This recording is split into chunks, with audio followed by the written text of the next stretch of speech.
Hello friends, ఈ వీడియోలో మనం పైథాన్లో క్యాస్టింగ్ ఎలా పనిచేస్తుంది అనేది చూద్దాము.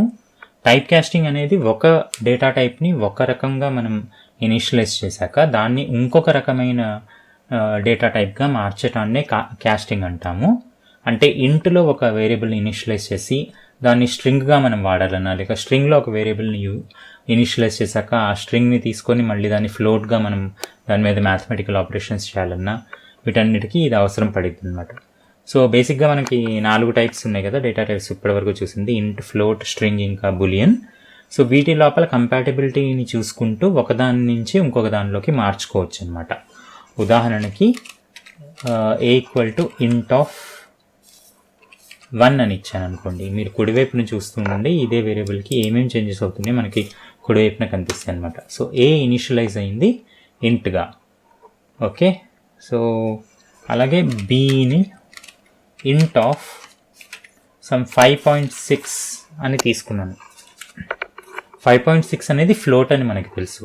దీంట్లో ఇంట్ పార్ట్ ఏంటి 5, డెసిమల్ పార్ట్ 0.6. సో డెసిమల్ తర్వాత ఉన్న భాగాన్ని ఇంట్ లోపల మనం చేర్చుకోలేం కాబట్టి b ఎలాగ ఇనిషియలైజ్ అవుతుందో చూద్దాం. సో అసలు bలో ఏం మిగిలింది ప్రింట్ చేసి చూస్తే bలో ఓన్లీ 5 ఉంది. సో ఇంట్గా ఒక ఫ్లోట్ని ఇచ్చినప్పుడు దాంట్లో ఉన్న డెసిమల్ పార్ట్ని ఇగ్నోర్ చేసి ఇంటిజర్ పార్ట్ని వేరియబుల్కి అసైన్ చేసేస్తుంది అనమాట. ఇది మీరు గుర్తుపెట్టుకోవాలి. c = int of ఒక స్ట్రింగ్ తీసుకున్నాను, సే 5. ఇప్పుడు cలో ఏముంది మీరు చూస్తే 5 అని వచ్చింది. అదే cలో స్ట్రింగ్గా 5.6ని నేను ఇవ్వటానికి చూస్తే వెంటనే అది ఎర్రర్ ఇస్తుంది. ఎందుకని మీరు గుర్తుపెట్టుకోవాల్సింది ఏంటంటే, string to int type casting చేయాల్సి వచ్చినప్పుడు ఖచ్చితంగా స్ట్రింగ్ లోపల ఉన్న వాల్యూ ఓన్లీ ఇంటే ఉండాలి. దాంట్లో ఫ్లోటింగ్ పార్ట్ ఉంటే మొత్తాన్ని అది ఎర్రర్గా తీసుకుంటుంది అనమాట. ఎందుకంటే ఇంట్ లోపల డెసిమల్ పార్ట్ ఉండదు కాబట్టి. సో ఇదొకటి మీరు గుర్తుపెట్టుకోవాలి. Next let's look at another example. Example ఎక్స్కి ఫ్లోట్ ఆఫ్ 1 అని ఇచ్చాను. అప్పుడు ఏం జరుగుతుంది, ఎక్స్ లోపల ఏముంటుంది 1.0. సో పాయింట్ తర్వాత 0 యాడ్ చేసేసి ఇంటిజర్ని మనం ఫ్లోట్గా క్యాస్టింగ్ చేస్తాం అన్నమాట. సేమ్ ఎగ్జాంపుల్ 2 = ఫ్లోట్ ఆఫ్, ఈసారి స్ట్రింగ్ ఇస్తున్నాను 5.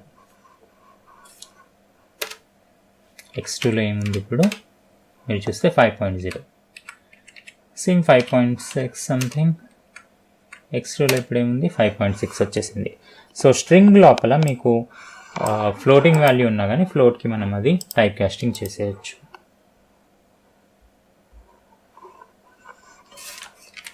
ఇప్పుడు ఎగ్జాంపుల్ 3 = సమ్ స్ట్రింగ్ ఆఫ్ 3.0 ఇచ్చాను. ఇప్పుడు x3లో ఏముంటుంది 3.0 within single quotes which is a string. This is not float. ఇక్కడ మీరు గమనించాల్సింది, ఇంకా ఇది ఫ్లోట్ కాదు, ఇది స్ట్రింగ్గా ఉండిపోయింది.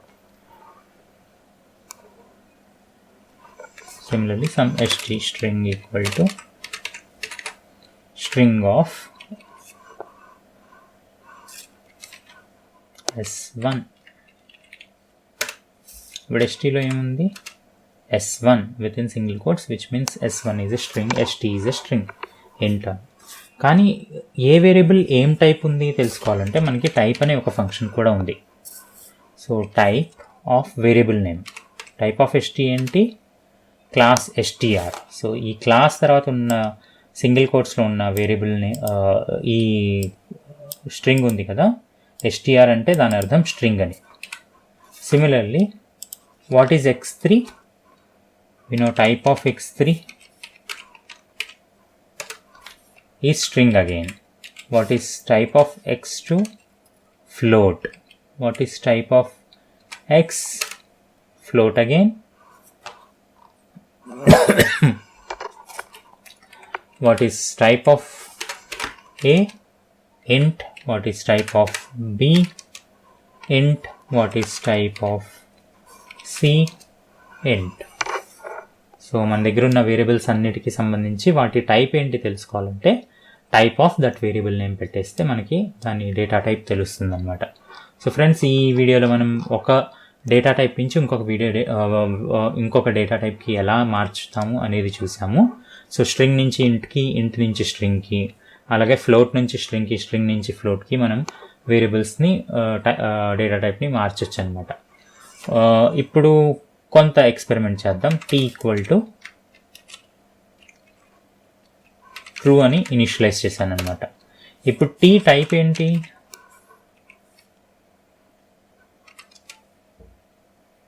బట్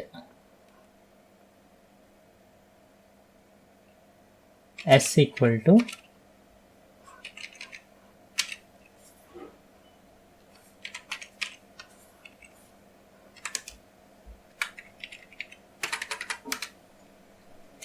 బుల్ ఆఫ్ టీ అని ఇచ్చాను. ఇప్పుడు టైప్ ఆఫ్ ఎస్ ఏమైంది మీరు గమనిస్తే బులియన్ టైప్ అయిపోయింది అనమాట.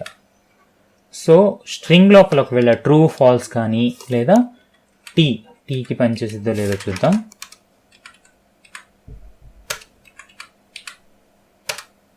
టీ లేదా ఎఫ్ అనే స్ట్రింగ్స్ని లేదా ట్రూ, ఫాల్స్ అని ఉన్న స్ట్రింగ్స్ని మనం బులియన్కి కూడా కన్వర్ట్ చేయొచ్చు.